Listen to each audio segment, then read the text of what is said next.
तो जय भीम, नमो बुद्धाय। The Buddha and his Dhamma, book 3 part 5 के तीसरा जो चैप्टर है ग के अंतर्गत, धर्म तो तभी सद्धम्म कहला सकता है जब वो मैत्री की वृद्धि करें। इसका तीसरा चैप्टर आज हम देखने वाले हैं। 2-3 दिन हम नहीं मिल सके। आज हम अगले चैप्टर पर बात करेंगे। तो धम्म तभी सद्धम्म हो सकता है जब वो ये शिक्षा दे कि करुणा से अधिक मैत्री की आवश्यकता है। बुद्ध ने करुणा को ही धम्म का इति नहीं कहा है। मतलब केवल करुणा ही पर्याप्त नहीं।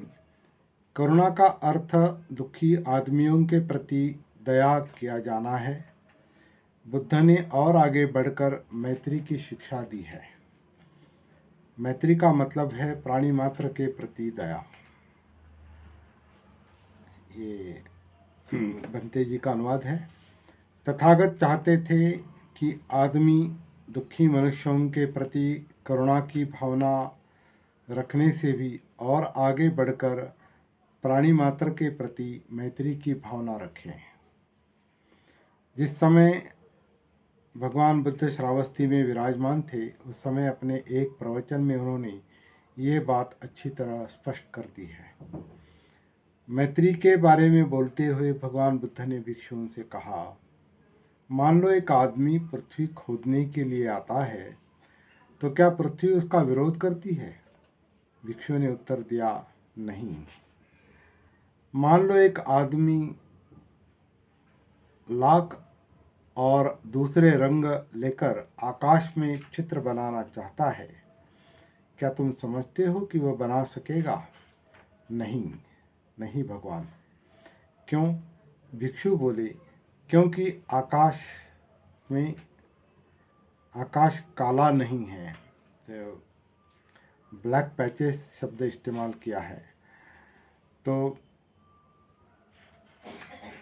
क्यों? क्योंकि आकाश काला नहीं है। इसी प्रकार तुम्हारे मन में कुछ कालिक नहीं होनी चाहिए, जो कि तुम्हारे राग द्वेष का परिणाम है। मान लो एक आदमी जलती हुई मशाल लेकर गंगा नदी में आग लगाने आता है, तो क्या वह आग लगा सकेगा?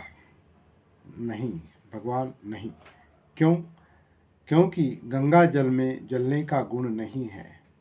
अपना प्रवचन समाप्त करते हुए तथागत ने कहा, भिक्षुओं, जैसे पृथ्वी आघात अनुभव नहीं करती और विरोध नहीं करती, जिस प्रकार हवा में किसी प्रकार की प्रतिक्रिया नहीं होती, जिस प्रकार गंगा नदी का जल अग्नि से अप्रभावित रहकर बहता रहता है, इसी प्रकार हे भिक्षुओं, यदि तुम्हारा कोई अपमान भी कर दें, यदि तुम्हारे साथ कोई अन्याय भी करें, तो भी तुम अपने विरोधियों के प्रति मैत्री की भावना अपनाए रखो।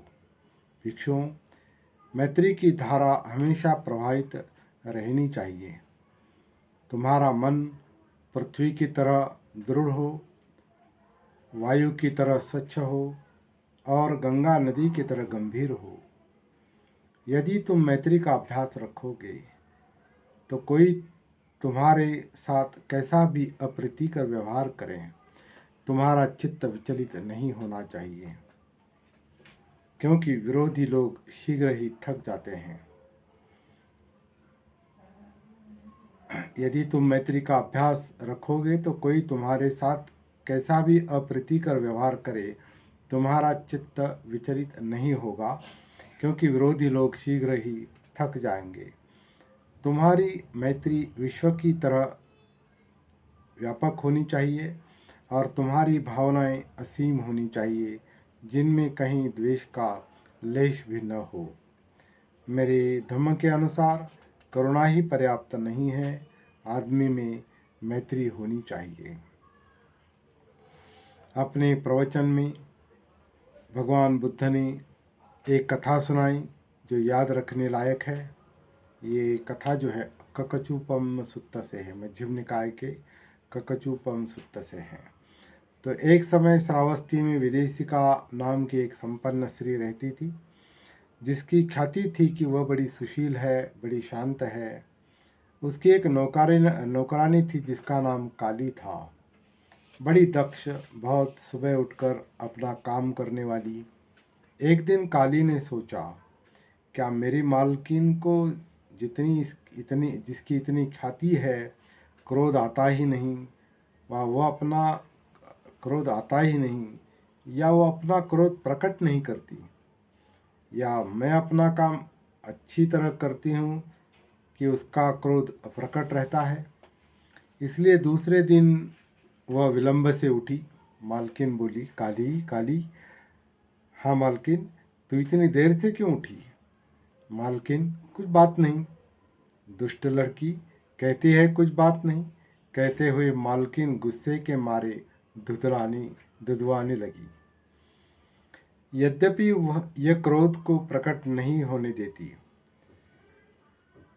काली कहती है मन में, यद्यपि यह क्रोध को प्रकट नहीं होने देती, किंतु भीतर क्रोध तो है, क्योंकि मैं अपना काम बहुत अच्छी तरह करती हूँ, इसलिए इसका क्रोध अप्रकट रहता है। मैं इसकी और परीक्षा करूँगी, लड़की ने सोचा। इसलिए दूसरे दिन वह और भी अधिक देर करके उठी। मालकिन बोली, काली काली। हाँ मालकिन, तू इतनी देर करके क्यों उठी? मालकिन, कुछ बात नहीं। दुष्ट लड़की कहती है कुछ बात नहीं। कहते हुए मालकिन और भी भिनभिनाई। हाँ, क्रोध तो निश्चित रूप से है, लेकिन क्योंकि मैं अपना काम अच्छी तरह से करती हूँ, इसलिए वह अप्रकट रहता है। मैं इसकी और परीक्षा करूँगी। इसलिए अगले दिन वह और भी विशेष देर करके उठी। मालकिन चिल्लाई, काली काली। हाँ मालकिन, तू इतनी देर से क्यों उठी? कुछ बात नहीं है। दुष्ट लड़की, इतनी अधिक देर से उठना ऊपर कुछ बात नहीं है कहती है। इतना कहा और गुस्से में आकर मालकिन ने दरवाजे की अर्गल निकालकर लड़की के सिर में दे मारी। लड़की के सिर से खून बहने लगा। रक्त बहते हुए अपने फूटे सिर को लेकर लड़की चिल्ला चिल्लाकर पड़ोसियों को सुना रही थी, देखो लोगों, अपनी शांत मालकिन को। देखो रे लोगों, अपनी क्रोध रहित मालकिन को। इतनी सी बात पर कि उसका काम करने वाली लड़की देर से उठी, वह क्रोध से इतना पागल हो गई कि दरवाजे की अर्गल निकालकर मेरे सिर में दे मारी और उसे फोड़ दिया। परिणाम स्वरूप विदेशिका मशहूर हो गई कि बड़ी अशांत है, बड़े क्रोधी स्वभाव की है, शांत और विनम्र तो है ही नहीं। इसी तरह से कोई भिक्षु भी बड़ा शांत और विनम्र रह सकता है, जब तक उसे अप्रसन्न करने वाली बात न कही जाए। लेकिन किसी भिक्षु में मैत्री है या नहीं, इसकी परीक्षा तभी होती है जब उसके विरुद्ध कोई कुछ कहता है। इसे आगे तथागत ने कहा इसके आगे तथागत ने कहा, मैं उस भिक्षु को मैत्री भाव संपन्न नहीं कहता जो केवल भोजन वस्त्र प्राप्त करने के लिए मैत्री प्रदर्शित करता है। मैं उसे ही सच्चा भिक्षु कहता हूँ, जिसकी मैत्री का मूल स्रोत उसका धम्म है। भिक्षुओं, कोई भी पुण्य कर्म मैत्री भावना के 16 हिस्से के बराबर नहीं है। मैत्री, जो कि चित्त की विमुक्ति है, उन सबको अपने अंतर्गत ले लेती है। यह प्रकाशमान होती है, यह प्रदीप्त होती है, यह प्रज्वलित होती है। इसी प्रकार भिक्षुओं, जैसे सभी तारों का प्रकाश मिलकर भी अकेले चंद्रमा के प्रकाश के 16वें हिस्से के बराबर नहीं होता।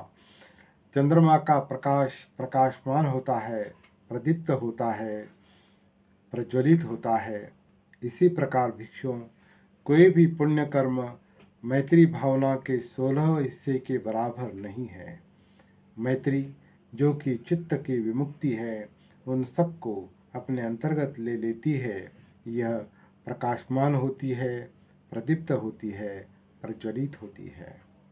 और भिक्षुओं, जैसे वर्षा ऋतु की समाप्ति पर स्वच्छ अनभ्र आकाश में उगने वाला सूर्य तमाम अंधकार को विदीर्ण कर देता है, वह प्रकाशित होता है, प्रदीप्त होता है, प्रज्वलित होता है। और जैसे रात्रि की समाप्ति पर भोर का तारा प्रकाशित होता है, प्रदीप्त होता है, प्रज्वलित होता है, ठीक उसी प्रकार कोई भी पुण्य कर्म मैत्री भावना के 16 हिस्से के बराबर भी नहीं है। मैत्री जो कि चित्त की विमुक्ति है, उन सबको अपने अंतर्गत ले लेती है। यह प्रकाशमान होती है, प्रदीप्त होती है, प्रज्वलित होती है।